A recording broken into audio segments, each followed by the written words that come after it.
Ya Allah, Ya Allah. Bismillahirrahmanirrahim. Alhamdulillahi rabbil alamin. Wassalatu wassalamu ala asyrafil mursalin Sayyidina Muhammadin wa ala alihi wa sahbihi ajma'in. Amma ba'du. Assalamualaikum warahmatullahi wabarakatuh. Alhamdulillah, berada dalam rumah Allah dalam acara mengkaji mendalami sebaik-baik ucapan, sebaik-baik perkataan, sebaik-baik firman adalah firman Allah Subhanahu wa taala.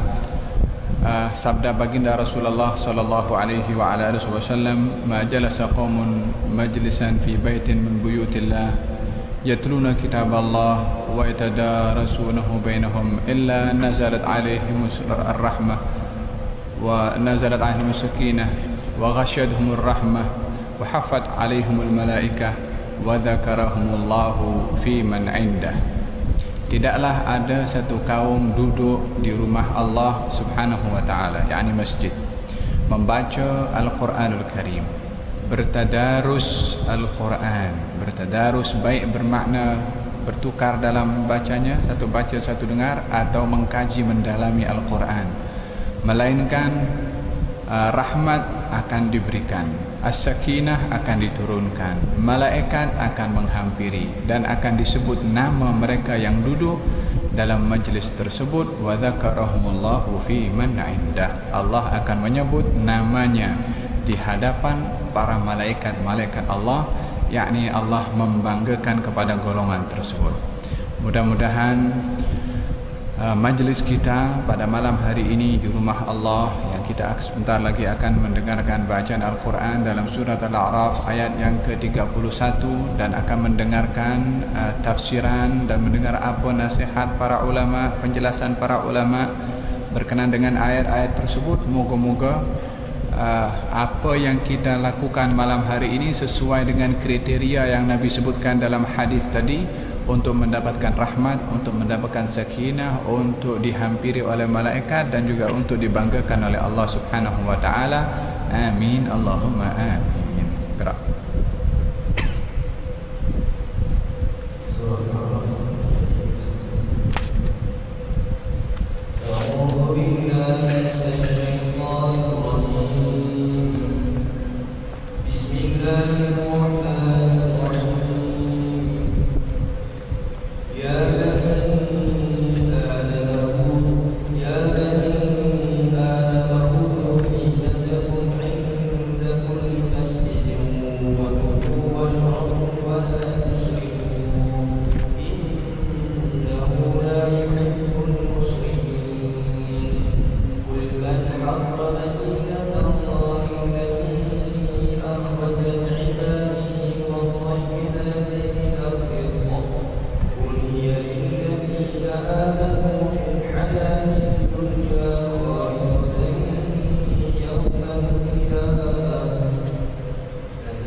فواحش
zalim tanpa alasan benar, dan mengharamkan kamu mempersekutukan Allah dengan sesuatu, sedangkan Dia tidak menurunkan alasan itu, dan mengharamkan kamu membicarakan tentang Allah apa yang tidak kamu ketahui.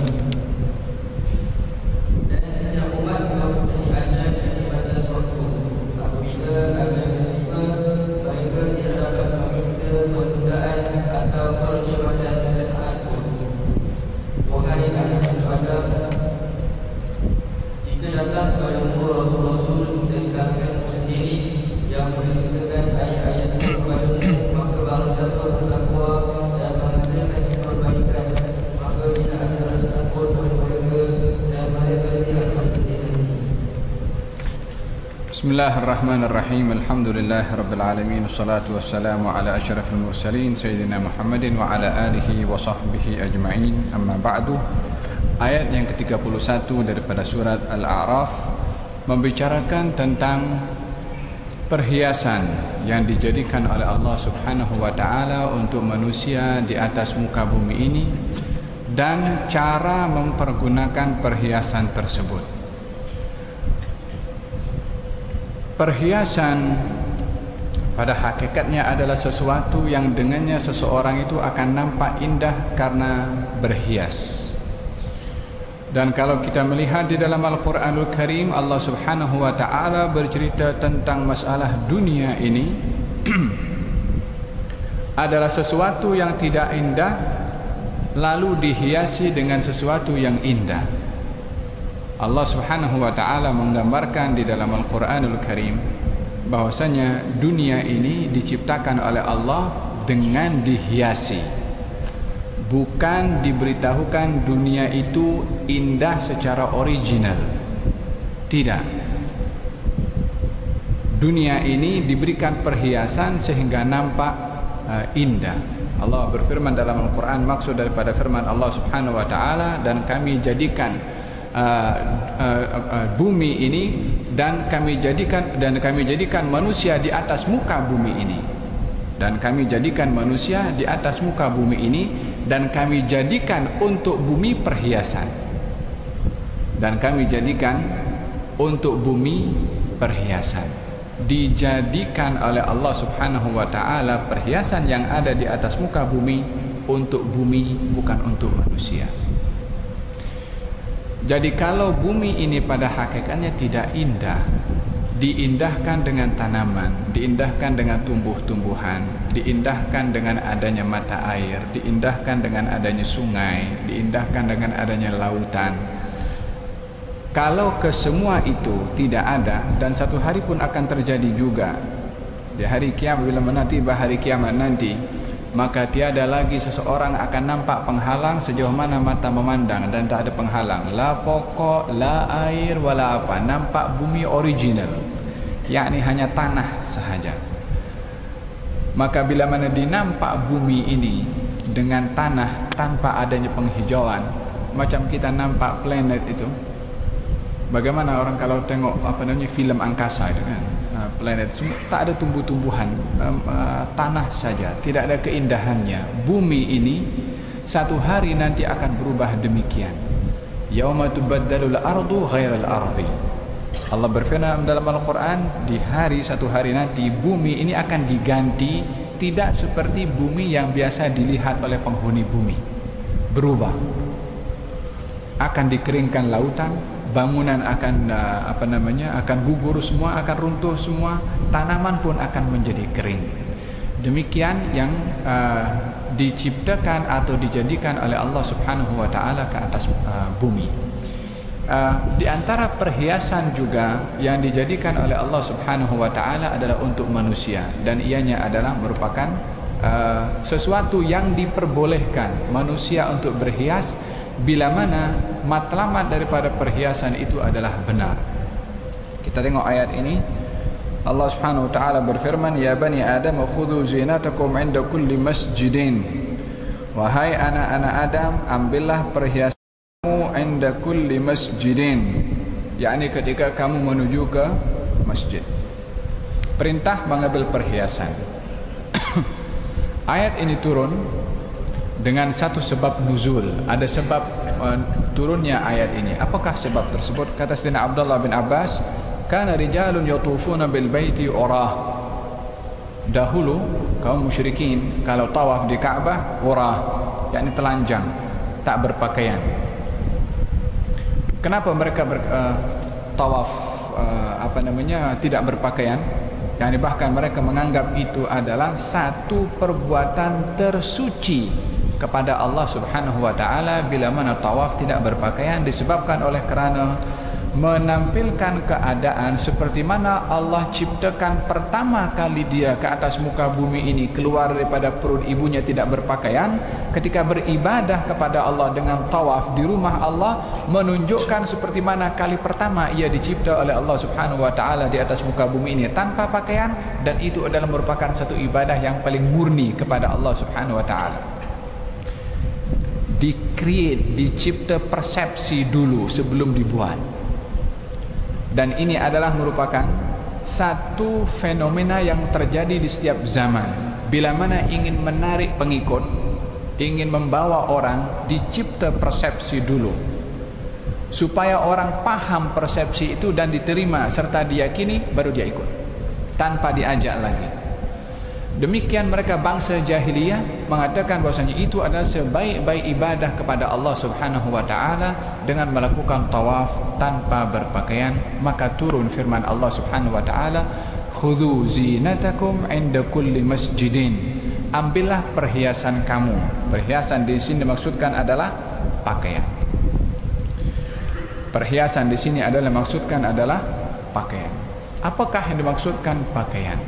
Pakaian yang mana yang yang baik untuk dipakai, dan apa hukum orang memakai pakaian? Hukum orang memakai pakaian ada ada 5 hukum orang memakai pakaian. Terkadang memakai pakaian itu wajib, terkadang memakai pakaian itu sunnah, terkadang memakai pakaian itu makruh, terkadang memakai pakaian itu haram, dan boleh memakai pakaian hukumnya adalah harus.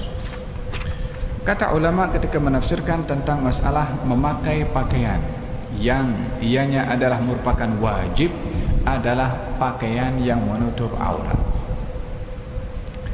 Pakaian yang menutup aurat bagi masing-masing jantina, maka memakai pakaiannya itu adalah hukumnya wajib. Ya, ini sesuai dengan ayat yang kita bacakan dalam surat Al-A'raf, khudhu zinatakum inda kulli masjidin. Gunakan pakaian kamu, ambillah perhiasan, yaitu pakaian kamu ketika kamu pergi ke masjid. Yakni tutuplah aurat kamu ketika kamu pergi ke masjid. Ianya bukan bermakna boleh mesti berpakaian bila mana ke masjid. Kalau tidak ke masjid tidak berpakaian, tidak seperti itu. Tapi karena peristiwa yang terjadi pada ayat ini ketika diturunkan ingin menegur kepada kaum musyrikin Quraisy yang tawaf tanpa berpakaian, maka ditujukan secara khas kepada mereka bila mana hendak melakukan tawaf di rumah Allah Subhanahu wa taala, atau nak datang ke rumah Allah, atau akan melakukan salat, hendaklah menutup auratnya. Secara spesifik ayat ini menyentuh tentang masalah menutup aurat ketika salat. Karena tidak ada orang pergi ke masjid kecuali untuk melakukan ibadah, terutama sekali adalah ibadah salat, maka di situ perintah untuk menutup aurat hukumnya wajib. Menutup aurat itu hukumnya adalah wajib, seperti mana seseorang yang akan salat diperintah syaratnya adalah menutup al-aurah. Ada yang hukum memakai pakaian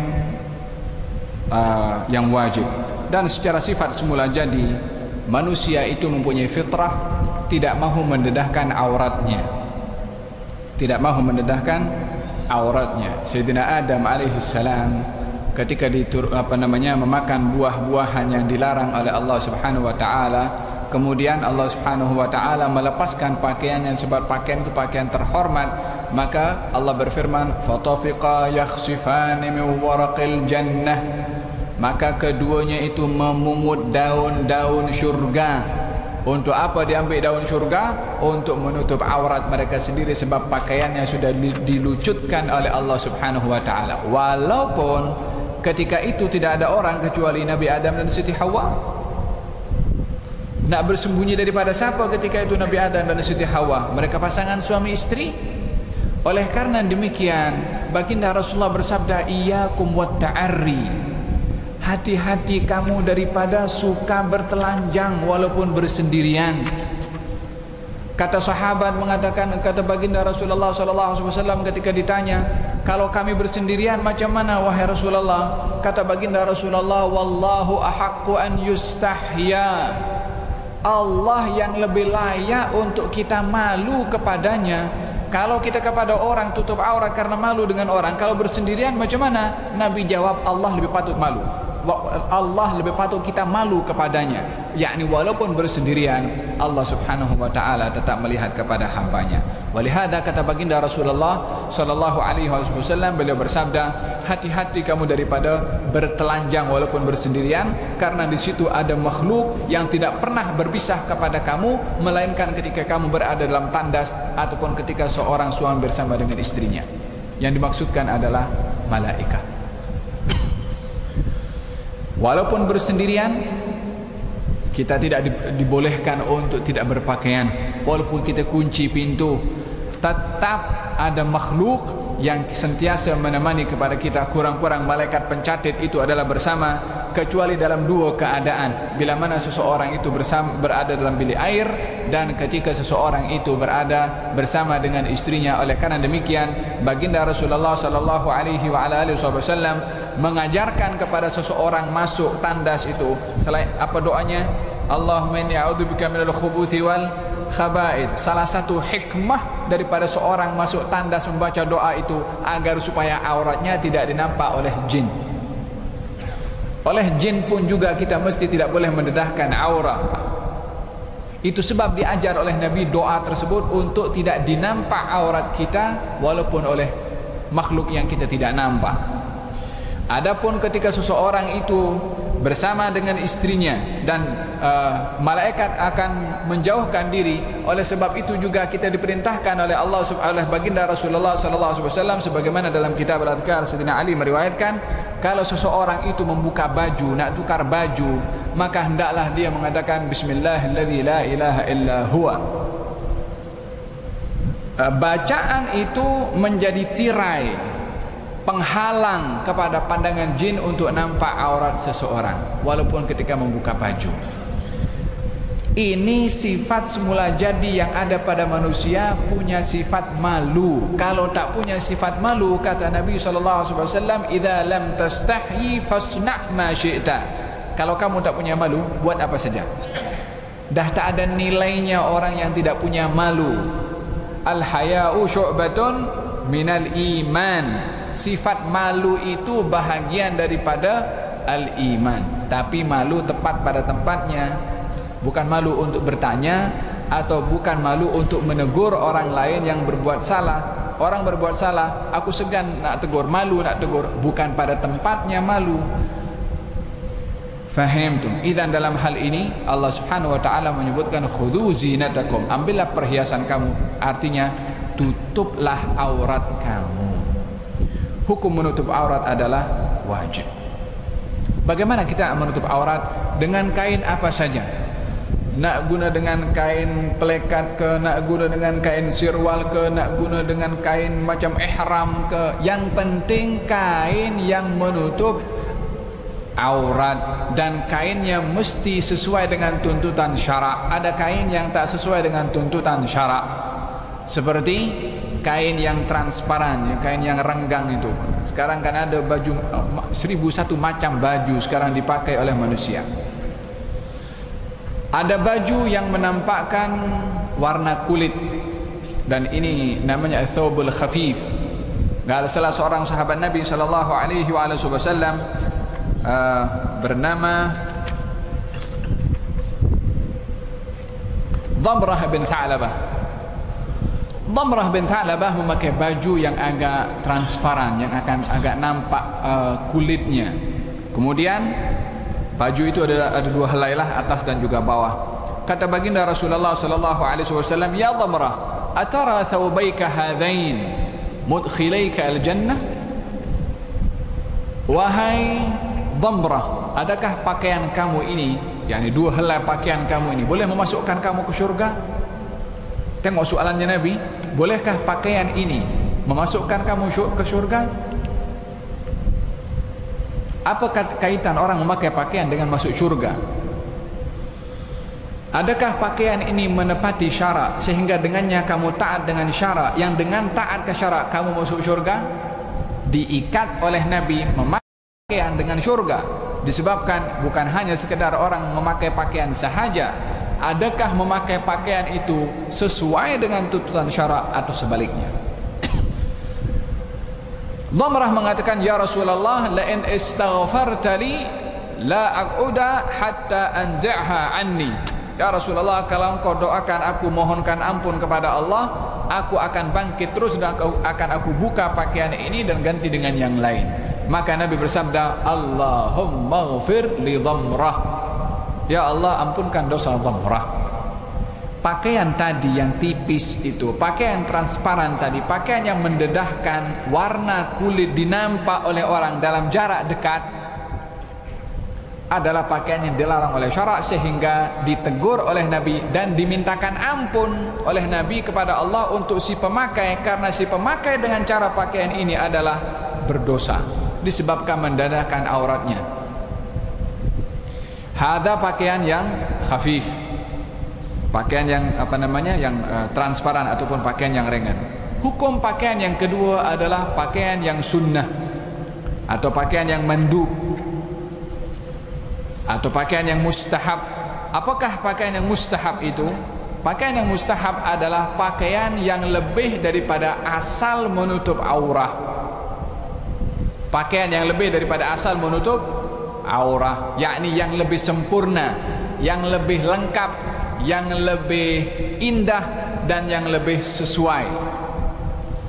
Aurat laki-laki daripada pusar sampai ke lutut. Kalau orang pergi keluar jalan umpamanya pakai kain pelekat saja daripada pusar sampai ke lutut, adakah dia termasuk mendedahkan aurat? Tidak. Dia tutup aurat. Tapi adakah sempurna sampai kepada peringkat mustahab atau masih dalam yang wajib? Ini masih dalam yang wajib. Berbeza dengan sopan santun, ya. Sopan santun nanti hal kedua. Orang kalau pakai kain pelekat saja keluar mungkin anggap orang tak waras. Uruf akan menentukan juga. Adakah orang berpakaian yang menutup aurat sopan? Itu lain bab. Adakah orang memakai kain pelekat tutup daripada pusar sampai ke lutut bawah? Adakah dia mendedahkan aurat? Tidak. Adakah sopan? Maka bahagian daripada etika kita akan bahaskan. Tapi dia tidak melanggar satu hal yang pelanggaran yang tidak melakukan perkara yang haram sebab dia menutup auratnya. Pakaian yang mustahab adalah pakaian yang digalakkan, pakaian yang lebih sempurna daripada yang wajib. Pakaian yang lebih sempurna daripada yang wajib. Apakah pakaian yang lebih sempurna daripada yang wajib?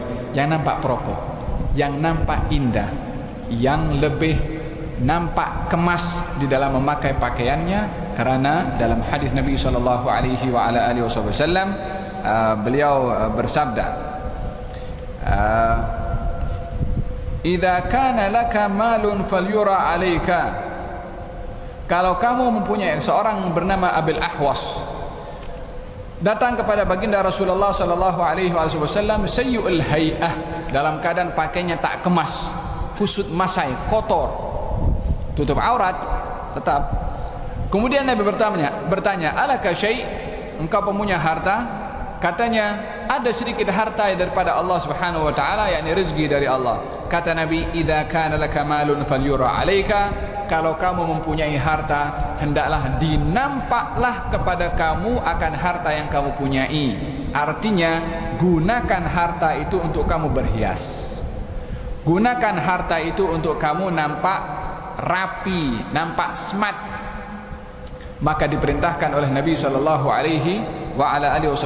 untuk menukar bajunya dengan memakai baju yang lebih kemas dan lebih rapi. Bahkan baginda Rasulullah SAW kalau memakai baju dan bajunya baju baru, Nabi berdoa dengan doa khas untuk baju baru. Selalunya orang kalau pakai baju, alhamdulillah alladzi kasani hadza wa razaqani min ghairi haulin minni wala quwwah. Subhanallah. Kita pakai baju saja ada doanya. Tengok cermin ada doanya. Allahumma kama hassanta khalqi fa hassin khuluqi. Pakai baju, alhamdulillah alladzi kasani hadza. Segala puji bagi Allah yang memakaikan kepada aku pakaian ini. Wa razaqanihi, dan memberi rezeki kepada aku pakaian ini. Min ghairi hawlim minni, tanpa kekuatan daripada aku, wala quwwah, dan juga bukan usaha daripada aku. Walaupun dia bekerja, walaupun dia yang dapat duit, walaupun dia yang pergi beli baju itu, tapi dikembalikan kepada Allah Subhanahu wa taala. Yang ini untuk berhias. Baginda Rasulullah kalau bajunya baju baru, Nabi bersabda, alhamdulillahilladzi kasani ma uwari bihi sawati wa atajammalu fi hayati. Segala puji bagi Allah Subhanahu wa taala yang memakaikan kepada aku pakaian yang menutup auratku, dan segala puji bagi Allah yang memakaikan pakaian yang aku berhias dengan pakaian itu dalam kehidupanku. Apa hikmah daripada doa ini? Nabi menyebutkan dua sebab ketika memakai baju baru. Demikian Sayyidina Umar bin Khattab radhiyallahu anhu kalau memakai pakaian itu apa namanya ini Allah, tempat nak masuk kepala itu baju ini. Masuk sampai di sini, Sayyidina Umar langsung alhamdulillahilladzi kasani ma uwari bihi sawati wa atajammalu fi hayati. Dikeraskan oleh Sayyidina Umar sehingga yang lain dengar. Kata yang lain, kamu hairan ke saya bercakap demikian? Sesungguhnya aku mendengar Nabi bercakap demikian kalau memakai baju baru. Kalau bajunya baju lama, baju biasa, doa yang tadi. Dipisahkan doa untuk pakai baju baru dengan doa baju lama. Berapa banyak orang pakai baju lama baca doa? Jangan baju baru. Hari-hari kita pakai pakaian. Berapa banyak orang membaca doa yang diajarkan oleh Nabi? Berapa banyak orang tahu berdiri di hadapan cermin doa apa yang perlu kita baca? Bukankah hari-hari kita bercermin? Berkali-kali sehari kita bercermin. Tapi berapa kali doa yang kita baca setiap kali kita bercermin? Fahimtum? Ini adab nabawiyah diajar oleh Nabi SAW, diriwayatkan oleh para ulama, dituliskan dalam buku-buku agar supaya kita baca dan kita buat. Kalau tidak akan menjadi tetap hanya tulisan sahaja, dan tak ada orang yang mengimplementasikan akan apa yang diajar oleh Nabi sallallahu alaihi wasallam. Dalam hal ini memakai pakaian yang mustahab adalah lebih sempurna daripada apa yang sedia ada. Kalau menutup aurat itu wajib, pakailah pakaian yang lebih, yang menepati adab dan sopan santun, yang sesuai dengan uruf yang kita hidup di tempat tersebut, agar supaya berpakai pakaian yang tidak menyalahi uruf, walaupun terkadang pakaian itu adalah pakaian menutup aurat. Tapi kalau bercanggah dengan uruf sehingga orang akan banyak condemn, ataupun orang banyak mempertikaikan tentang pakaian tersebut. Yang ketiga adalah memakai pakaian itu hukumnya adalah haram, yaitu seperti pakaian yang dipakai oleh laki-laki bila mana terbuat daripada sutra. Dan sebagaimana sabda Rasulullah sallallahu alaihi wasallam, Nabi meletakkan kain sutra di sini dan emas di sebelah kirinya. Kemudian Nabi bersabda, dua ini adalah haram bagi lelaki daripada kalangan umatku dan halal bagi perempuan daripada kalangan umatku. Hakadha sabda Rasulullah sallallahu alaihi wasallam yang diriwayatkan oleh Imam Abu Dawud dan juga Imam An-Nasa'i. Seorang sahabat Nabi sallallahu alaihi wasallam berkata kepada Rasulullah tentang pakaian yang dipakainya. Katanya, "Ya Rasulullah, aminal kibri an yakuna li al-hullatu fa albasaha." Qala la. Wahai Rasulullah, adakah saya termasuk orang yang sombong kalau saya memakai pakaian namanya hullah? Pakaian hullah ini adalah pakaian yang dua helai. Pakaian dua helai. Adakah termasuk sombong? Adakah termasuk membazir? Kata baginda Rasulullah, tidak.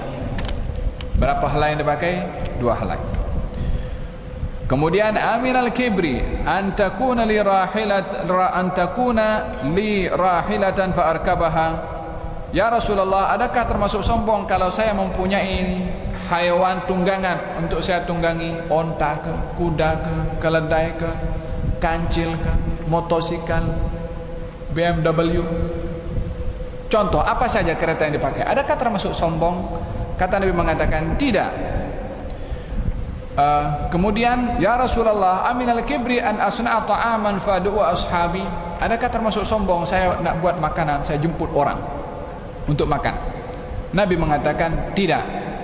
Al kibru an tasaffahul haq wa taghmad an-nas. Yang sombong itu adalah kamu menolak kebenaran yang ada di hadapan kamu dan kamu merendahkan orang lain, itu sombong. Kalau memakai pakaian yang namanya pakaian syuhrah, pakaian made in Germany, atau nak tunjuk pakaiannya ini pakaian untuk nak menunjukkan hebatnya dia memakai dan rendahnya orang lain, maka si pemakainya di sini adalah pakaian yang sombong karena ada makna merendahkan dan menghina kepada orang lain. Kata Sayyidina Abdullah bin Abbas mengatakan, kul ma syi'ta walbas ma syi'ta. Pakailah apa yang kamu nak pakai, makanlah apa saja yang kamu nak makan, akan tetapi yang menyebabkan kesalahan adalah sarafun wa makhyalah.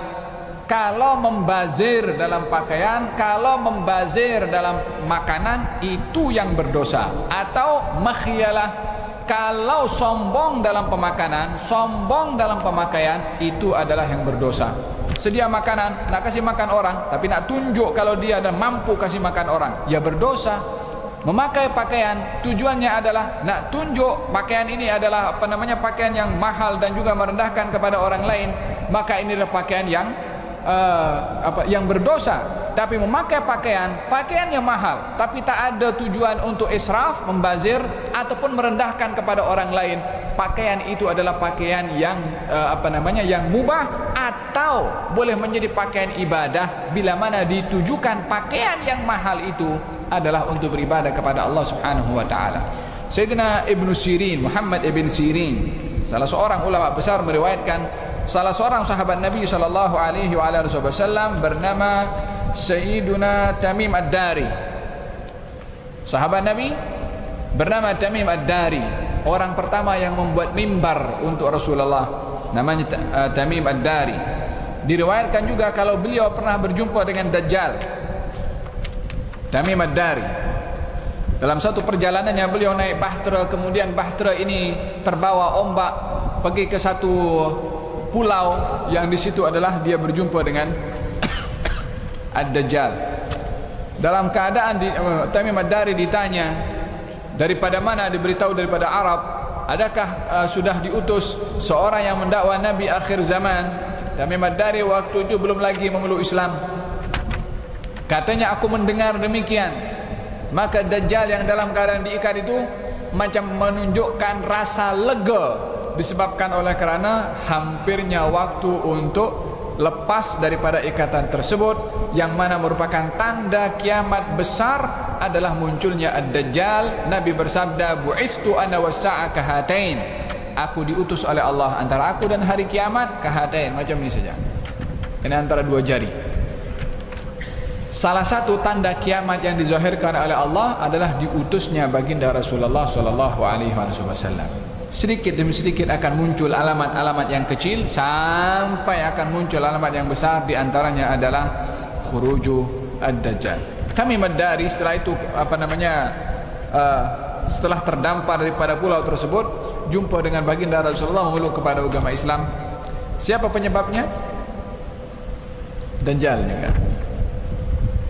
Demikian Allah Subhanahu wa taala bila mana yang ingin menghina kepada orang yang mencabar Allah Subhanahu wa taala, dikembalikan tipu muslihatnya kepada mereka sendiri. Nabi Musa bantai ramai, Firaun membantai ramai daripada anak-anak Bani Israel. Ternyata yang meruntuhkan kerajaan Firaun orang yang dididik di rumah Firaun sendiri. Bukankah Nabi Musa dididik di rumah Firaun? Ya, yang bagi semua sampai dewasa Nabi Musa di rumah Firaun. Wa makaru wa makarallahu wallahu khairul makirin. Tamim ad-Dari, kata Sayyidina Muhammad bin Sirin mengatakan, ishtara ridaan bi alfin, beli rida selendang harganya 1000, yakni harga yang mahal. 1000 boleh banyak dapat pakaian, tapi beli selendang harganya 1000. Untuk apa? Yusalli fihi, untuk salat guna selendang. Itu selendang dibeli khas untuk salat sahaja, nak berhadapan dengan Allah Subhanahu wa taala. Adakah membazir? Tak. Membeli kain harganya umpamanya RM50, tapi nak tunjuk kepada orang walaupun hanya RM50, ini adalah sombong. Bukan dinilai dengan harganya sahaja, tapi matlamatnya adalah menjadi sebab adakah memakai pakaian itu termasuk pakaian yang dipuji ataupun sebaliknya, yaitu tercela. Dan ini hukum yang ketiga, ya. Memakai pakaian adalah hukumnya yang ketiga, adalah hukumnya haram bila mana pakaian itu tidak menepati syarak, seperti laki-laki memakai emas, memakai sutra ataupun pakaian-pakaian yang transparan. Demikian juga perempuan bila mana memakai pakaian yang pakaian itu adalah pakaian dayyiq, pakaian yang sempit yang membentuk kepada tubuh badan. Salah seorang sahabat Nabi sallallahu alaihi wasallam bernama Usama ibn Zaid. Usama ibn Zaid ini cucu angkatlah kepada Nabi sallallahu alaihi wasallam, sebab ayahnya Zaid ibn Harithah anak angkat Nabi. Mempunyai anak namanya Usama ibn Zaid. Usama ibn Zaid, subhanallah. Usama ibn Zaid digelari dalam sirah itu sebagai hibbi Rasulillah. Hibbi Rasulillah, yakni orang yang disayang kepada anak orang yang disayang oleh Rasulullah. Yakni ayahnya disayang, anaknya pun juga disayang. Zaid ibn Harithah mempunyai anak Usama ibn Zaid setelah beristri dengan seorang bernama Ummu Aiman. Ummu Aiman adalah ibu angkat Nabi. Ummu Aiman adalah ibu angkat Nabi. Nabi bersabda, Ummu Aiman ummi ba'da ummi. Ummu Aiman ummi ba'da ummi. Ummu Aiman itu adalah ibu aku setelah ibu aku. Kenapa Nabi bersabda demikian? Disebabkan yang menjaga membela Nabi di masa Nabi masih kecil, setelah wafatnya ibunya adalah Ummu Aiman sampai Nabi dewasa. Awalnya adalah Ummu Aiman itu hamba sahaya dan dibebaskan oleh Rasulullah sallallahu alaihi wasallam. Nama sebenar Ummu Aiman adalah Barakah. Baginda Rasulullah bersabda, barang siapa yang mahu menikahi kepada wanita penghuni syurga, maka hendaklah dia menikah dengan Ummu Aiman. Maka Zaid ibn Harithah tak tunggu masa lagi, terus dipinang Ummu Aiman untuk dinikahi oleh Zaid ibn Harithah. Ummu Aiman ibu angkat Nabi, Zaid ibn Harithah anak angkat Nabi. Berarti jaraknya berapa antara Zaid bin Harithah dengan Ummu Aiman? Sementara Ummu Aiman yang mendidik kepada Nabi, Ummu Aiman jauh lebih tua berbandingkan kepada Zaid. Lalu apa motifnya Zaid kawin dengan Ummu Aiman yang jauh lebih tua? Disebabkan oleh kerana Nabi bersabda, barang siapa yang ingin menikahi wanita penghuni syurga, maka hendaklah dia menikah dengan Ummu Aiman. Dinikahi oleh Zaid ibn Harithah. Daripada pernikahan itu lahirlah Usamah ibn Zaid. Ibunya yang membela Nabi, ayahnya anak angkat Nabi, dan juga ini adalah hasil daripada dua orang yang amat disayang oleh Nabi, Zaid ibn Harithah dan juga Ummu Aiman. Lahirlah seorang anak bernama Usamah ibn Zaid. Usamah ibn Zaid diberi hadiah oleh Nabi kain Qibtiyah. Kain Qibtiyah ini yakni kain daripada Egypt, kathifah yang agak tebal sikit. Nabi dapat kain itu dan diserahkan kepada Usamah bin Zaid. Maka Usamah bin Zaid, fakasautuha imraati, saya bagi pakaian hadiah Rasulullah ini, saya bagi kepada istri saya. Faqala li Rasulullah sallallahu alaihi wasallam, "Ma laka la talbasu al-qibtiyyah?" Ya Usama, kenapa kamu tak pakai kain yang aku beri kepada engkau? Katanya, qultu ya Rasulullah kasautuha imraati. Wahai Rasulullah, aku hadiahkan dan aku pakaikan pakaian itu kepada istriku. Nabi bersabda, murha faltaj'al tahtaha ghilalahu fa inni akhafu an tasifa hajma idhamiha. Tambahkan atau perintahkan kepada istrimu untuk menambahkan pada pakaian yang akan dipakai olehnya, yang di bawah pakaian yang diberikan oleh Usama bin Zaid, agar supaya pakaian itu tidak mendedahkan size daripada tulang tubuh badan istri kamu. Bila Nabi bercakap ini 14 abad yang lalu, sebelum ada fashion yang sekarang didedahkan di kedai-kedai dan dijual dan dipakai ramai oleh kaum muslimat. Kalau dipakai di rumah tak apa, kalau dia itu pun di rumah terbatas kepada orang-orang yang halal untuk yang boleh melihatnya, kepada suaminya atau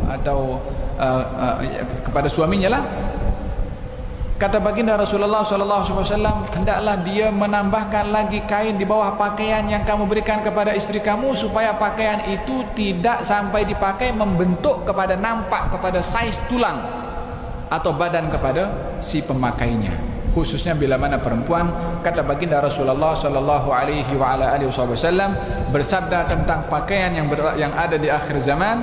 Kata baginda Rasulullah mengatakan, yakunu akhir zaman, akan berada di akhir zaman nanti rijalun, laki-laki yarkabuna ala surujin,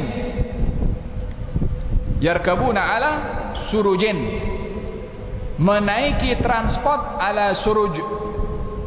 Suruj ini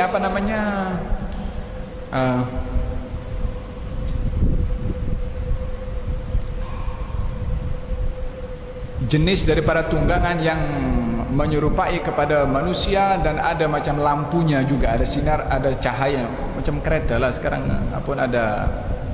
Ini Nabi bercakap 14 abad yang lalu. Akan datang pergi ke masjid, bukan pergi ke mana, pergi ke masjid. Ala abwabil masajid, mereka datang pergi ke masjid, lelakinya pergi ke masjid. Wa nisa'uhum kasiyat ariyat ala ru'usinna ka'asnimatil bukhti. Tetapi perempuan-perempuan mereka itu kasiyat, berpakaian, ariyat, telanjang. Berpakaian tapi telanjang. Yang dimaksudkan adalah pakaian yang membentuk kepada saiz tubuh badan.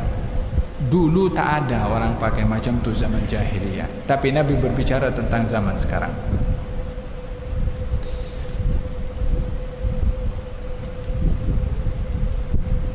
Il'anuhunna fa innahunna mal'unat, sesungguhnya mereka itu dilaknat, kata Nabi SAW, kepada mereka yang menggunakan pakaian yang mendedahkan kepada saiz tubuh badannya. Oleh hada baginda Rasulullah SAW ditanya oleh seorang istri baginda Rasulullah tentang perempuan kalau pakai pakaian. Kalau laki-laki tidak boleh lebih daripada buku lali, kalau perempuan adalah kena mesti lebih sampai 1 hasta. Macam mana 1 hasta? Yani 1 dira' macam ni. Jadi pakaiannya itu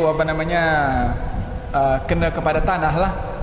Di dalam kaidah fiqh yang demikian itu, kalaupun terkena apa saja dimaafkan, yang penting menutup aurah. Kata Ummu Salamah mengatakan, ya Rasulullah, kalau kurang daripada 1 hasta diperbolehkan atau tidak? Kata Nabi SAW, jangan kurang daripada satu jengkal macam ni.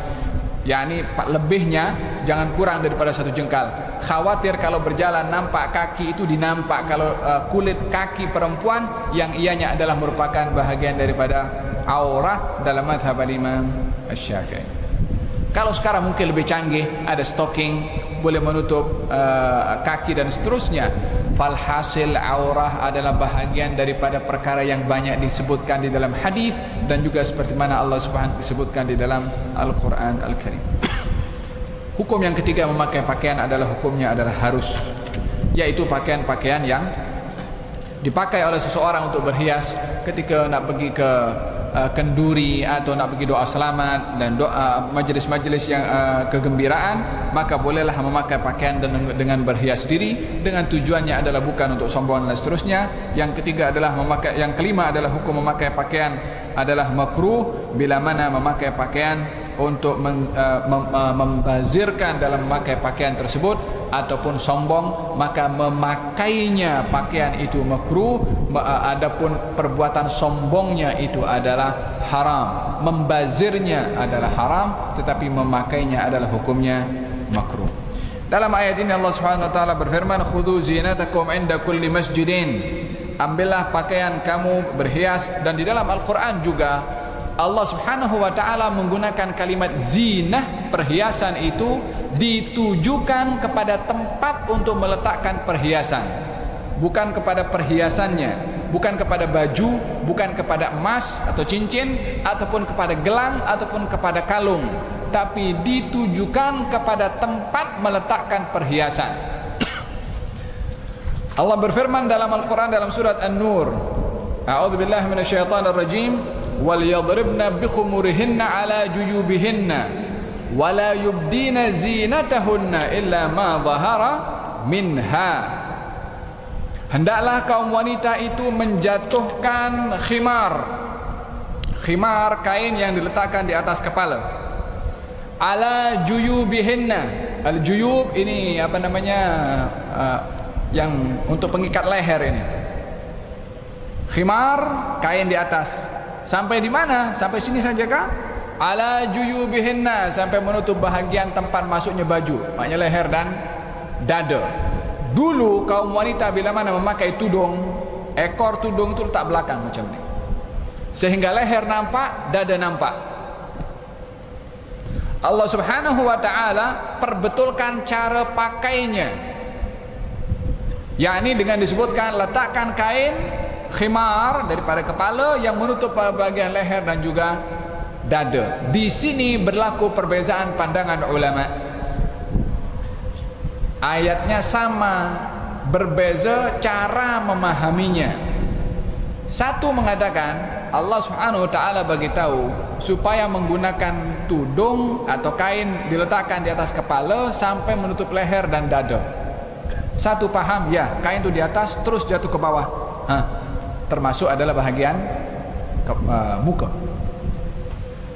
Dengan menutup muka, leher dan dada, itu pun maksud daripada meletakkan kain daripada kepala sampai menutup bahagian leher dan juga dada. Pandangan yang lain pula mengatakan tidak, tetap yang ditutup itu kepala, bahagian leher dan dada juga ditutup, tapi melalui tepi daripada wajah, seperti ramai muslimat dekat Malaysia sini memakainya. Tetap pun juga tutup kepala, leher dan juga dada. Yang disebutkan oleh Allah, letakkan kain di kepala yang menutup kepada bahagian tempat masuknya baju, leher dan dada. Di sini tak disebut muka. Maka karena tak disebut muka, ulama berbeza pandangan. Satu mengatakan letakkan kain terus jatuh ke bawah, termasuk muka, leher dan dada. Satu lagi mengatakan lalu tepi sini, mengambil daripada satu riwayat yang disandarkan kepada Siti Asma, saudara perempuan Siti Aisyah, ketika baginda Rasulullah sallallahu alaihi wasallam datang ke rumah dan nampak kepada Siti Asma yang merupakan ipar kepada Rasulullah sallallahu alaihi wasallam, yang ketika itu belum lagi menutup aurat dengan sempurna. Kata baginda Rasulullah sambil memalingkan, mengatakan, ya Asma, tidakkah kamu tahu kalau seorang perempuan itu sudah sampai kepada usia baligh, maka hendaklah dia menutup seluruh anggota tubuh badannya kecuali ini dan ini. Kecuali ini dan ini ditunjuk oleh Nabi, muka dan juga telapak tangan. Jadi berbicara tentang masalah orang yang memakai burda atau niqab, ianya bukan pakaian budaya Arab, tapi itu pakaian Islami, mengikut pandangan yang mengatakan bahwasanya orang penafsiran yang pertama menutup kepala sampai leher dan juga dada dengan menjatuhkan kain tersebut yang termasuk bahagian daripada muka juga. Yang memakai tudung juga dengan menampakkan muka adalah mengambil pandangan yang kedua yang saya sebutkan tadi, tetap yang ditutup kepala, dan juga leher dan dada hanya melalui tepi. Untuk menjawab kepada orang yang mengatakan kalau orang memakai burda niqab adalah itu pakaian budaya Arab. Dia bukan pakaian budaya Arab. Itu pakaian yang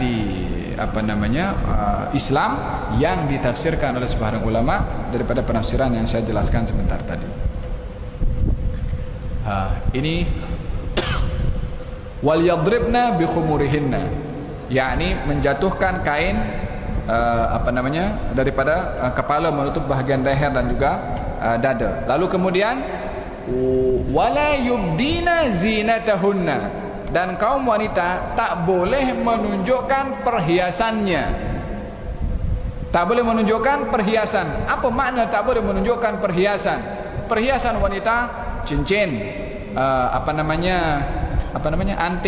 anting, gelang tangan, gelang kaki, kemudian kalung. Allah Subhanahu wa taala menyebutkan dalam ayat ini jangan kaum wanita menunjukkan perhiasannya. Yang dimaksudkan adalah mawadhi' az-zinah, tempat letak perhiasan. Apakah tempat letak perhiasan? Telinga. Maka kalau pakai tudung lalu sini telinganya nampak, ini adalah bahagian yang kena mesti ditutup sebagaimana dalam Al-Quran. Tempat letak perhiasan pada tangan. Di mana letak perhiasannya? Pada pergelangan tangan. Maka bila mana memakai pakaian pun juga karena menutup pergelangan tangan. Tempat letak perhiasan juga kalung di leher. Leher kena mesti tutup. Apa hukum kalau lehernya ditutup, perhiasannya ditampak macam tu? Secara hukum dia sudah menutup auratnya, menampakkan perhiasannya dinampak. yakni emasnya atau mainannya adalah tidak termasuk daripada yang dilarang, karena yang diperintahkan ditutup tempat letak perhiasan. Orang pakai perhiasan atau pakai baju, pergelangan tangan ditutup, gelangnya di atas sini, tak jadi masalah. Faham tu? Kemudian yang berikutnya yang mesti ditutup tempat letak perhiasan pada kaki, pergelangan kaki, selalunya gelang kaki kan, perempuan lah, bukan laki-laki, perempuan. Tempat letak itu pun juga karena mesti ditutup juga, karena ianya adalah bahagian daripada al-aurah. Balaghahnya Allah ketika suruh perempuan untuk tidak mendedahkan perhiasan anggota badannya, Allah bagi tahu wala yubdina zinatahunna, jangan perempuan itu mendedahkan perhiasannya. Yang dimaksudkan perhiasan bukan kalung, bukan anting, akan tetapi tempat letak perhiasan. Pergelangan tangan tak boleh nampak, leher tak boleh nampak, kaki tak boleh nampak, telinga pun juga tak boleh nampak. Ada berapa makna kepada perhiasan? Ada banyak makna. Pakaian, perhiasan, cincin, anting dan semua perhiasan. Memakai baju baru perhiasan, kereta perhiasan, rumah dengan asas alat-alatnya perabot yang ada dalam rumah perhiasan. Kesemuanya yang namanya perhiasan itu mempunyai hukum yang sama tadi. Ada kalanya menjadi wajib bila mana dituntut dalam syarat kewajibannya. Akan ada kalanya menjadi sunnah bila mana ianya adalah sebahagian daripada menzahirkan nikmat Allah Subhanahu wa taala. Akan menjadi haram bila mana membazir atau nak tunjuk-tunjuk kepada orang, dan seterusnya. Lihatlah perhiasan yang kita nak beli atau kita nak pakai dengan 5 hukum yang disebutkan sebentar tadi. Wa kulu washrabu wa la tusrifu, makanlah dan minumlah dan janganlah kamu membazir, israf. Apakah makna daripada makan dan minum dan tidak boleh membazir? Kata ulama mengatakan, menafsirkan tentang hadis ini sebagaimana dinukil oleh Imam Ibnu Katsir.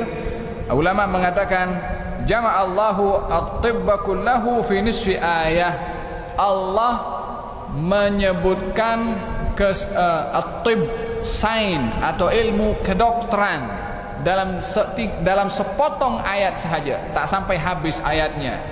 Makan, minum, jangan membazir, kamu sehat. Allah menyebutkan tentang tips kesehatan tubuh badan. Makan tak apa, minum tak apa, tapi jangan membazir. Adapun membazir dalam makan dan minum, apa itu membazir makan dan minum?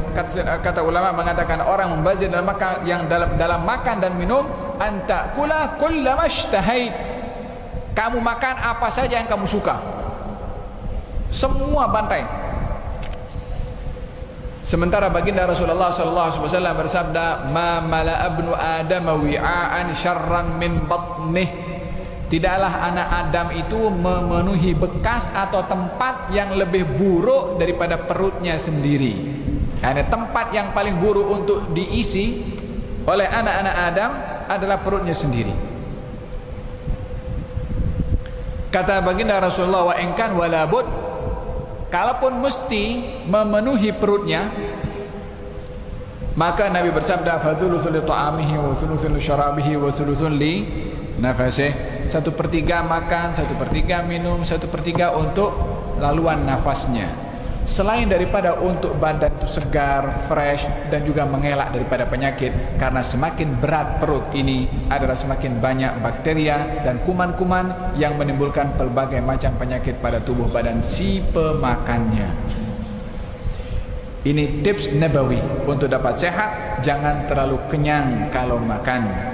Kata mereka para sahabat, nahnu qaumun la na'kul hatta naju' wa idza akalna lam nashba'.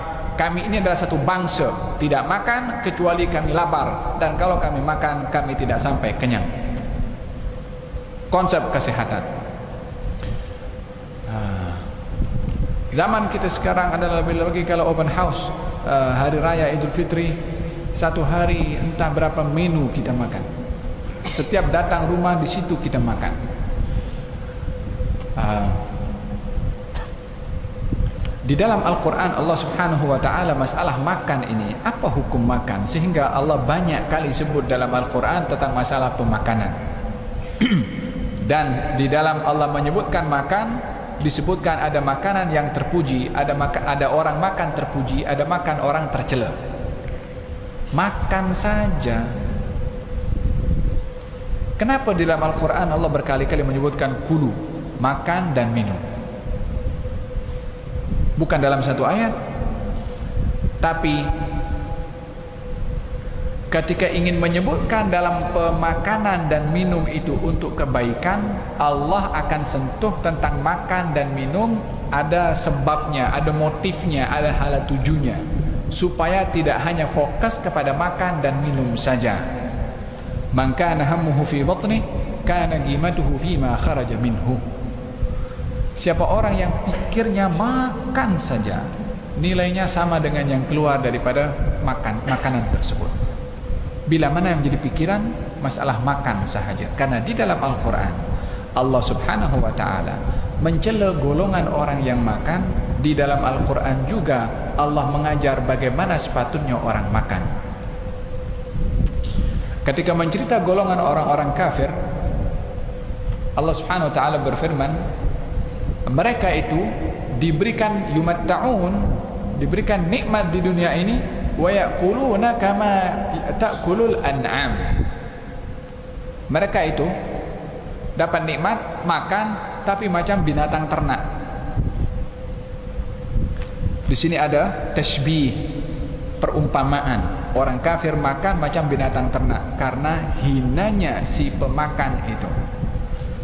Sementara di dalam cara makanan yang dipuji, Allah Subhanahu wa ta'ala berfirman, kulu washrabu wala tusrifu.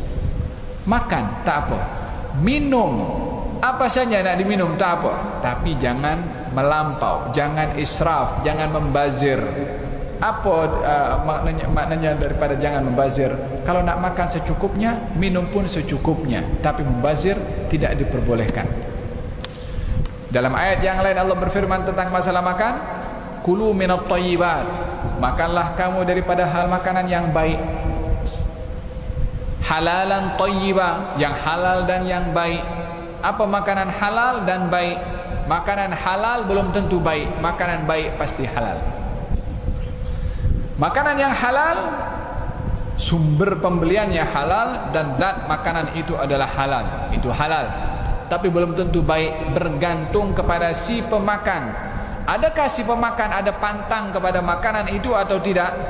Orang yang ada penyakit darah tinggi, maka tak boleh makan makanan yang boleh menaikkan darah tingginya, walaupun makanan itu adalah hukumnya halal. Orang yang ada penyakit diabetes, maka dia meminum teh tarik yang banyak gulanya, walaupun itu halal, tapi ini tidak baik bagi si peminumnya. Idzan carilah kepada makanan, bukan hanya makanan itu halal, tapi makanan yang baik. Karena Allah menyuruh kita makan makanan yang halal dan yang baik. Dua. Yang ketiga, Allah Subhanahu wa taala berfirman, ya ayyuhalladzina amanu kulu minat thayyibati wa'malu salihah. Hai orang beriman, makan kamu yang baik, beramallah amal yang baik. Jadi makan itu bukan hanya makan saja, tapi gunakan energi yang Allah berikan melalui makan untuk amal yang baik.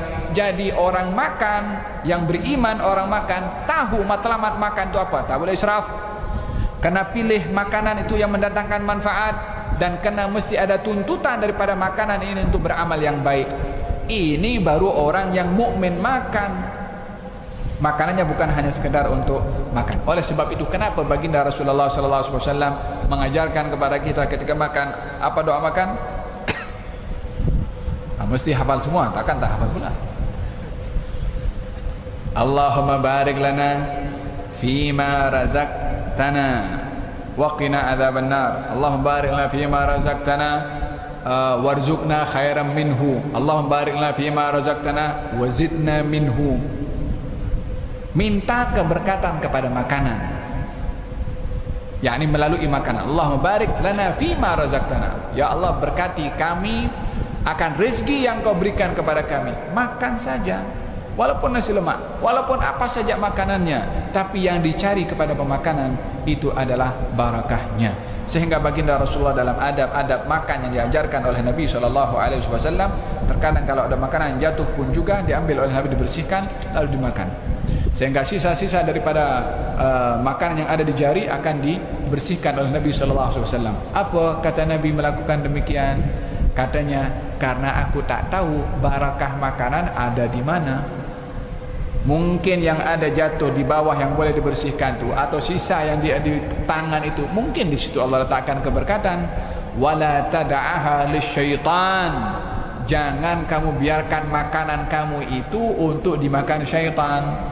Bila? Ya kalau dibuang, kalau dibazirkan, itu menjadi makanan kepada syaitan. Syaitan makan untuk siapa? Untuk kacau kepada manusia. Faham tom? Wa kulu washrabu wa la tusrifu innahu la yuhibbul musrifin. Sesungguhnya Allah tidak suka kepada orang-orang yang berbuat israf. Allah panjang satu ayat saya bahaskan. Qul man harrama allati akhraja li ibadihi wat thayyibati minar rizqi. Katakan barang siapa yang mengharamkan perhiasan-perhiasan yang diberikan oleh Allah Subhanahu wa taala, yang dikeluarkan untuk hamba-hambanya, dan juga perkara-perkara yang dan rezeki-rezeki yang baik. Ancaman kepada orang yang mengharamkan apa yang dihalalkan oleh Allah Subhanahu wa taala, termasuk kaum musyrikin yang dahulu menghalalkan apa yang disukai, mengharamkan apa yang tidak disukai, ikut selera mereka untuk mengharamkan dan menghalalkan. Halal dan haram ini adalah hak otoriti Allah Subhanahu wa taala. Tak seorang pun berhak untuk menghalalkan atau mengharamkan perkara-perkara yang tidak dijelaskan oleh Allah Subhanahu wa taala. Al halalu bayyin wal haramu bayyin. Halal itu jelas, haram pun itu jelas. Wa bainahuma umurun mushtabihat. Antara halal dan haram ada namanya mushtabihat atau mutasyabihat, yakni apa namanya, perkara-perkara yang samar-samar, yang syubhah, yang tidak halal jelas dan tidak haram jelas. Faman ittaqa syubhat, siapa orang yang menjaga dirinya daripada tergelincir melakukan syubhah, faqad istabra'a li dinihi wa irdhihi, dia akan jaga kehormatan agama dan juga marwahnya. Wa man waqa' fi syubhat waqa' fil haram, orang yang melakukan yang syubhah maka dia akan tergelincir kepada perkara yang haram. Qarra'i yar'a haulal hima, seperti orang mengembala kambing di tempat, di kawasan ada perkara yang kawasan itu berhampiran dengan kawasan larangan. Kalau kambing digembalakan di situ, mungkin kambing akan tergelincir masuk kepada tempat yang dilarang. Demikian orang yang melakukan perbuatan syubhah akan tergelincir melakukan perbuatan yang haram, wal iyadu billah. Walihada, walaupun di dalam Al-Qur'anul Karim ada kisah dua nabi yang nabi ini mengharamkan sesuatu untuk dirinya walaupun sesuatu itu adalah halal. Yang pertama adalah Nabi Yaqub dan kedua adalah Nabi Muhammad sallallahu alaihi wasallam. Nabi Yaqub, Allah berfirman tentangnya, kullu ta'ami kana halal li bani Israila illa ma harrama Israilu ala nafsihi. Semua makanan halal untuk Bani Israel kecuali yang telah diharamkan oleh Israel terhadap dirinya. Israel di sini siapa? Nabi Yaqub alaihissalam mengharamkan makanan untuk dirinya. Yang kedua, baginda Rasulullah sallallahu alaihi wasallam dalam surat At-Tahrim, Allah berfirman, ya ayuhan nabiyyu lima tuharrimu ma ahallallahu tabtaghi mardata azwajika. Wahai seorang nabi, kenapa kamu mengharamkan perkara yang dihalalkan oleh Allah Subhanahu wa taala semata-mata untuk mencari kepuasan istri kamu? Sementara dalam ayat ini Allah menegur, siapa yang berani mengharamkan apa yang dihalalkan oleh Allah Subhanahu wa taala? Orang kalau tidak belajar kepada Al-Quran, maka dia akan mengatakan ada kontradiksi dalam Quran. Allah mengancam kepada orang mengharamkan apa yang dihalalkan oleh Allah. Ini Nabi Yaqub mengharamkan, Nabi Muhammad mengharamkan. Faham tak? Walihada Al-Quran kena dikaji, dibahas melalui bahasa Arab. Tak boleh dengan bahasa selain bahasa Arab. Akan keliru kalau ini ayat ini orang baca terus terjemahannya, macam-macam akan berlaku pemahaman yang keliru tentang bagaimana Allah mengancam kepada orang yang mengharamkan apa yang dihalalkan sementara dilakukan oleh dua nabi yang mulia, Nabi Yaqub dan juga Nabi Muhammad sallallahu alaihi wasallam. Di dalam Al-Qur'an kalimat harrama itu maksudnya salah satunya adalah imtana'a. Imtana'a itu artinya mencegah diri untuk makan. Tapi bukan maksudnya mengharamkan. Kalau diartikan secara bahasa, harrama karena keterbatasan bahasa kita, maka harrama haram. Tapi dalam bahasa Arab, harrama artinya adalah pencegahan, bukan berarti mengharamkan yang halal yang dianggap kalau melakukannya adalah suatu perkara yang berdosa. Nabi Yaqub alaihissalam terkena penyakit. Kemudian dia mengatakan, aku bernazar, kalau Allah sembuhkan penyakit aku akan cegah diri aku daripada makan makanan yang paling aku sukai. Meninggalkan kehendak hawa nafsunya di dalam makan semata-mata untuk mendapatkan kesembuhan dari Allah Subhanahu wa ta'ala. Maka Allah bagi kesembuhan kepada Nabi Yaqub, maka Nabi Yaqub tinggalkan makanan tersebut untuk dimakan. Apakah makanan itu? Onta dan susu onta. Dan itu adalah yang disukai oleh Nabi Yaqub alaihissalam. Dalam hal ini syariat boleh berlaku di zaman Nabi Yaqub, tapi tidak berlaku di zaman Nabi Muhammad sallallahu alaihi wasallam karena nadar adalah kembali kepada ibadah, bukan kepada perkara yang mubah. Nadar adalah mesti kepada ibadah. Tak boleh orang mengatakan saya bernadar kalau Allah bagi saya sukses dalam exam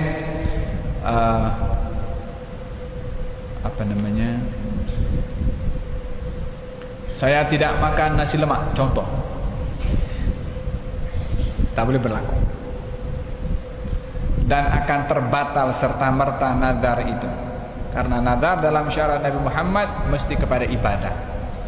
Kalau saya sukses dalam exam, saya akan bersedekah dengan 1.000 ringgit, fadhalu.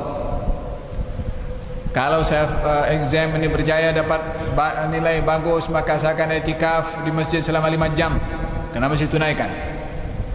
Nazar untuk ibadah itu adalah nazar yang sah. Nazar untuk perkara yang mubah, maka nazarnya tidak diperbolehkan. Apatah lagi nazar kepada maksiat. Faham tuan?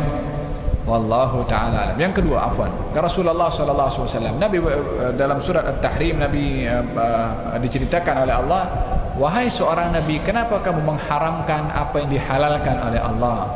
Yakni, wahai seorang nabi, kenapa diri kamu mencegah daripada mencegah diri daripada memakan makanan yang dihalalkan oleh Allah Subhanahu wa taala?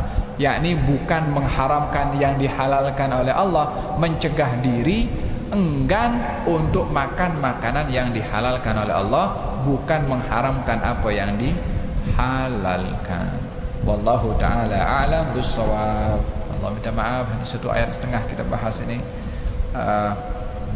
Kita sambung nanti kelas yang akan datang dengan beberapa ayat yang lebih banyak untuk mendapatkan iktibar yang lebih, insyaAllah. Ada soalan? Soalan Safinatul Najah jam berapa sekarang? Jam 10. Besok ada exam kah? Jam berapa kelas besok? Baik, insyaAllah kita sambung kelas yang akan datang, insyaAllah. Kalau ada pertanyaan boleh. Kalau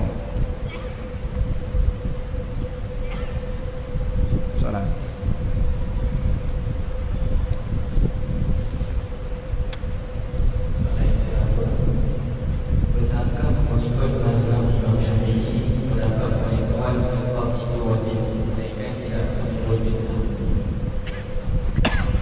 Naam, benar. Yang mu'tamad dalam mazhab Imam Syafi'i, aurat perempuan adalah termasuk bahagian daripada wajahnya dalam mazhab Imam Syafi'i. Tapi dalam 3 mazhab, Hanafi, Hambali dan juga Maliki, mengatakan wajah dan juga telapak tangan tidak termasuk bahagian daripada al-aurat. Sebahagian kecil daripada mazhab Imam Syafi'i yang memberikan kupasan seperti Imam Al-Baijuri, Imam Al-Razi. Imam Al-Razi seorang tafsir dari mazhab Imam Syafi'i menafsirkan ayat yang saya baca sebentar tadi, wala yubdina zinatahunna illa ma zahara minha, dan hendaklah kaum wanita tidak menunjukkan perhiasannya kecuali yang memang sudah sedia ada nampak. Kecuali yang memang sudah sedia ada nampak daripada perhiasannya. Apa yang sudah sedia ada nampak? Muka dan telapak tangan, mengikut penafsiran Al-Imam Ar-Razi dan sebahagian ramai daripada ahli at-tafsir. Adapun mazhab Imam Syafi'i yang mengatakan wajah bahagian daripada aurah yang mesti ditutup, menafsirkan ayat tadi, perempuan tak boleh menzahirkan perhiasannya kecuali yang sudah sedia ada nampak warna bajunya. Maka itu perbezaan daripada penafsiran 2 mazhab. Tapi memang yang mu'tamad dalam mazhab Imam Syafi'i, wajah wanita adalah mesti ditutup kecuali sebahagian daripada pengikut mazhab Imam Syafi'i sendiri, seperti Imam Razi dan yang lain, mengatakan wajah dan telapak tangan dikecualikan.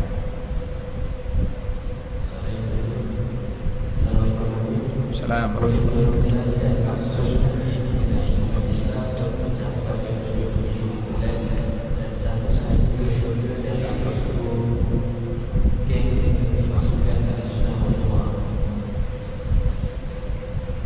Pakai geng lagi ya.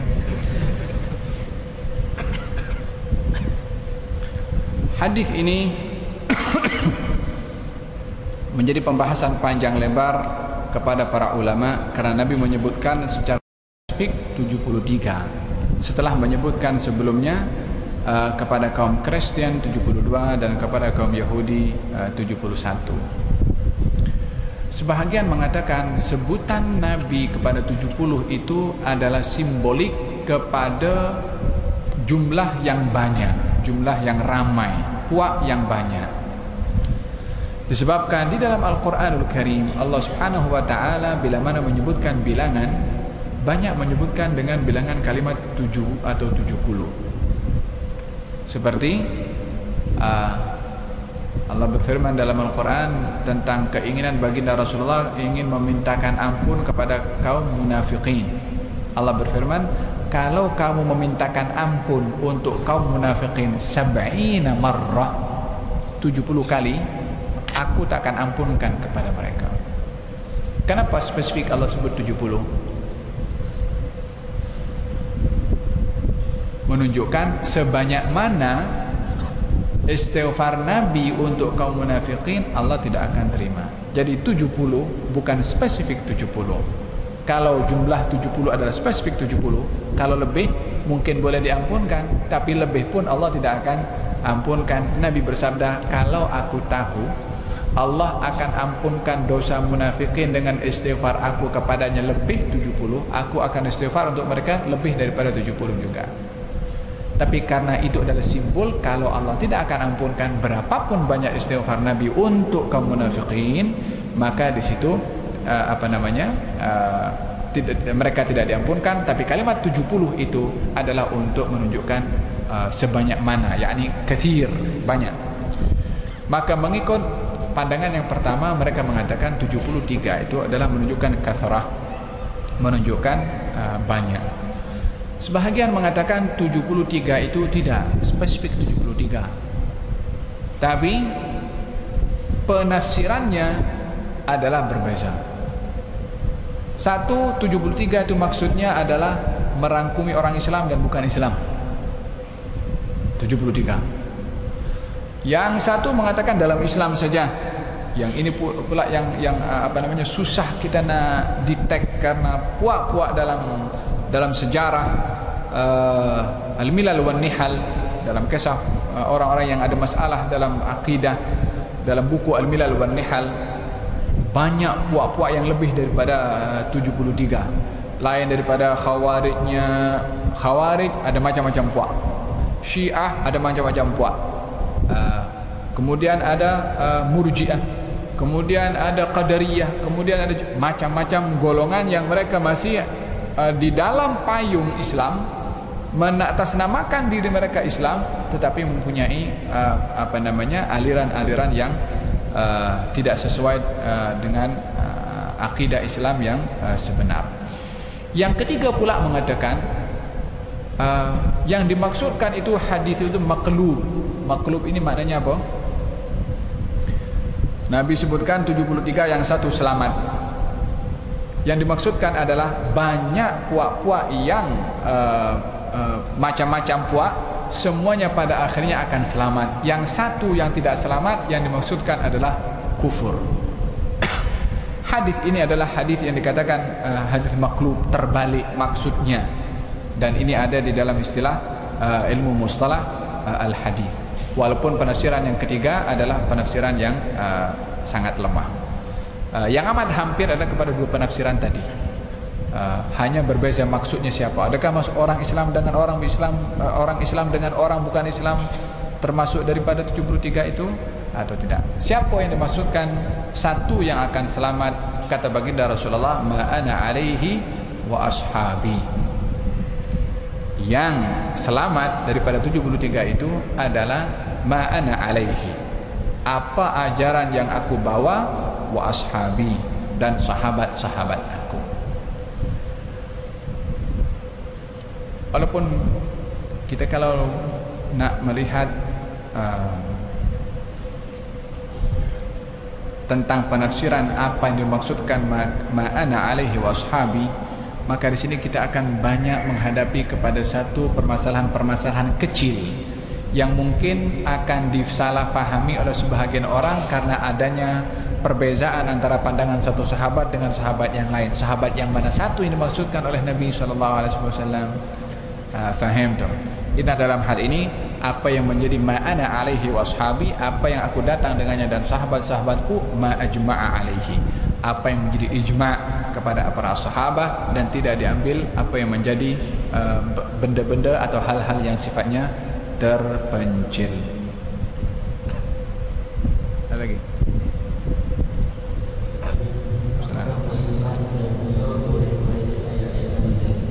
Ayat-ayat manzil apa maksud? Di antara orang yang berada dalam keadaan hadas besar, diharamkan kepada mereka dalam keadaan haid atau nifas, diharamkan kepada mereka beberapa perkara.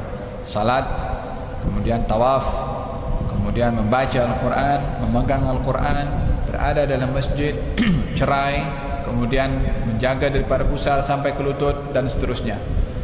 Puasa, ini hal-hal yang dilarang kepada mereka yang berada dalam keadaan haid atau dalam keadaan nifas. Di antaranya adalah membaca Al-Quran Al-Karim. Maksud daripada larangan membaca Al-Quran Al-Karim adalah membaca dengan lisan, yakni menggerakkan lisannya untuk membaca Al-Quran bila mana berada dalam keadaan uzur, dan tidak termasuk dilarang bila mana mendengarkan atau ikut membaca di dalam hati. Mendengarkan orang baca CD ataupun guna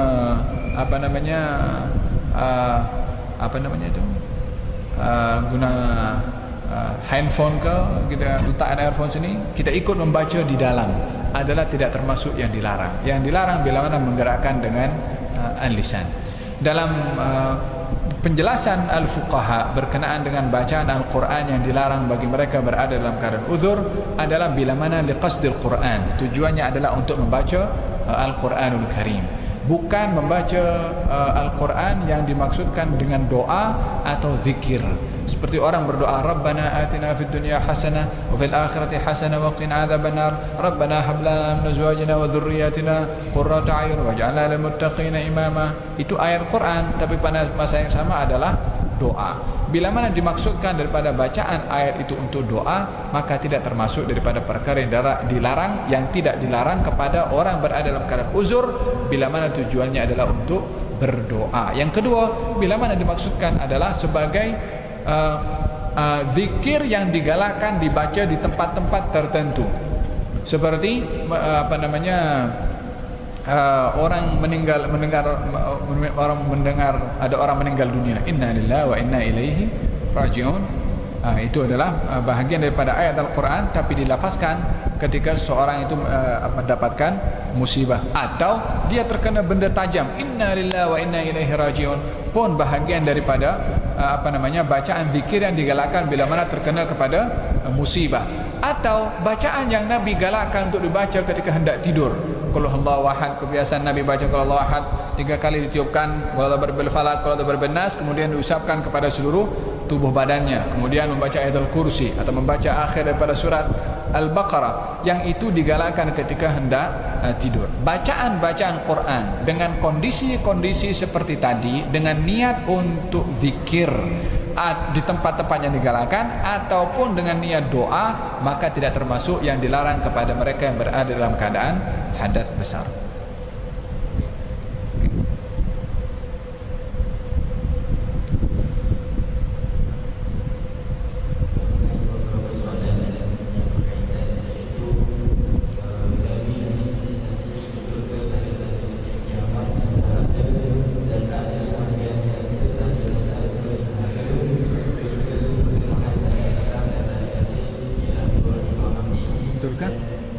Betulkah apa?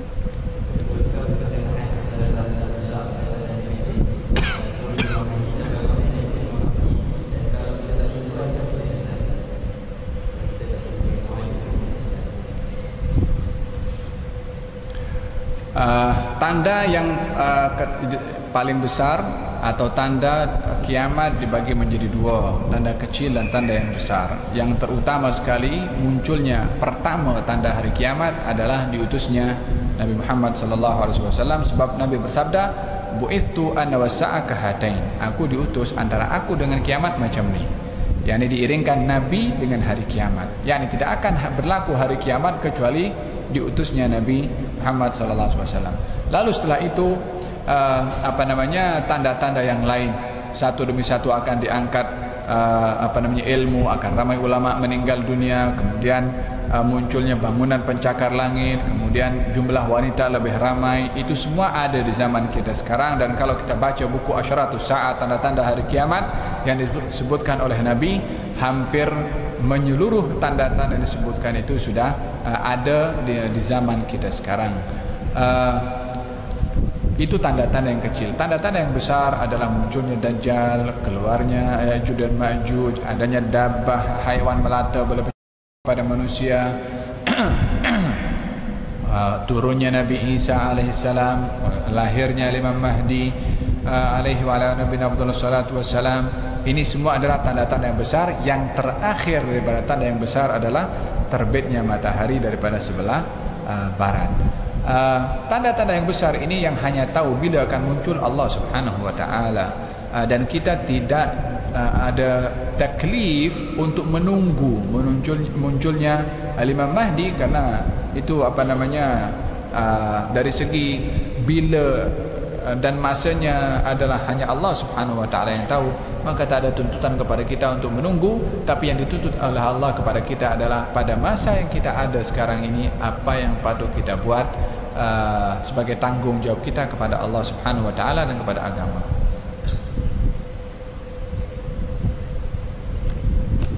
Banyak ke? Benarkah terdapat pembahagian aurat besar atau aurat kecil pada satu mazhab? Mana-mana? Aurat besar, aurat kecil? Naam. Kalau dibahas panjang ini, mazhab Imam Syafi'i membahagikan aurat itu antara laki-laki dengan perempuan secara umum, aurat dengan muhrim, laki-laki dengan laki-laki, perempuan dengan perempuan, laki-laki dengan pondan yang original, perempuan dengan pondan yang original. Ini ada dalam madhab pembahasan panjang lebar, ya, dibahagikan mengikut kategorinya. Laki-laki dengan laki-laki, mana auratnya? Perempuan dengan perempuan, mana auratnya? Kemudian laki-laki dengan perempuan muhrim, mana auratnya? Kemudian laki-laki dengan pondan, mana auratnya? Perempuan dengan pondan, mana auratnya? Ini panjang lebar, saya tidak boleh untuk menjelaskan di sini. Intinya, laki-laki auratnya adalah dari pusar sampai ke lutut, baik kepada laki-laki lain atau kepada muhrim. Laki-laki lain atau kepada muhrimnya adalah sampai daripada pusar sampai ke lutut. Adapun pasangan suami istri tidak ada batasan, dan adapun perempuan dengan perempuan sama juga daripada pusar sampai ke lutut bila mana muslimah. Tapi kalau dengan orang bukan Islam adalah pakaian yang biasa dipakai olehnya di dalam rumah. Adakah aurat bagi perempuan kawasan antara bawah tulang dagu dan leher? Naam, bahagian wajah ini adalah daripada tempat tumbuhnya rambut bagian atas sampai tempat tumbuhnya gigi bagian bawah. Ini batasan daripada wajah yang patut untuk dibasuh ketika berwudu. Maka hendaklah ketika menutup aurat, bila mana hendaklah menutup kepada bahagian tersebut. Apakah hukum aurat lelaki pondan? Ini saya temukan tadi, kan? Apakah hukum aurat lelaki pondan dengan lelaki gay? Pondan dengan gay lain kah? Gay, ya. Okey, sorry. Afwan. Nah, tak kira lah itu gay atau bukan. Yang pastinya adalah lelaki lah. Tak kira dia punya perangai itu seperti itu atau tidak. Yang penting dia adalah lelaki. Khuntha ini ada dua. Ada khuntha muskil. Khuntha muskil ini khuntha yang punya dua alat kelamin. Adapun khuntha yang tidak muskil, dia laki-laki tapi sifatnya macam perempuan. Yang seperti ini adalah hukumnya laki-laki, walaupun sifatnya macam perempuan, ya. Bila mana kepada laki-laki dengan khuntha muskil, aurat laki-laki itu daripada pusar sampai ke lutut tetap. Hanya khuntha muskil itu yang auratnya tidak sama dengan laki-laki, dia lebih kepada perempuan. Ini tidak boleh untuk menzahirkan kepada laki-laki yang yang tidak muskil, ya. Khuntha yang original, yang muskil, ya. Adakah aurat badan laki-laki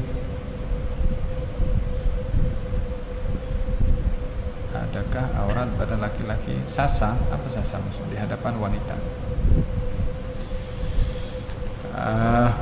Aurat laki-laki di hadapan perempuan muhrim atau bukan muhrim adalah daripada pusar sampai ke lutut secara hukum syara. Hanya bila mana akan menimbulkan fitnah dengan mendedahkan yang selain daripada pusar, daripada lutut, maka dalam hal ini dar'ul mafasid muqaddam ala jalbil masalih atau saddud dzari'ah. menolak perkara buruk datang itu adalah diutamakan berbandingkan kepada melakukan perkara yang mendatangkan manfaat, atau saddud dzari'ah, yakni menutup perkara buruk, tidak mengundang perkara buruk. Walaupun aurat laki-laki daripada pusar sampai ke lutut, kalau dia nak jalan, nak tunjuk badan dia yang sudah fitness ke, wala dia punya badan boleh mengundang perkara yang tidak diinginkan atau perkara mudarat, maka dalam hal ini walaupun secara hukum dia menutup aurat pada pusar sampai ke lutut itu adalah satu kewajiban, mendedahkan yang lain karena terkait dengan orang, karena boleh menimbulkan fitnah kepada orang lain. Adapun aurat untuk dirinya, badan itu dinampak akan timbul fitnah melibatkan kepada orang lain, maka dalam hal ini dia tetap mesti menutup, bukan karena menutup aurat tetapi karena mengundang fitnah di luar.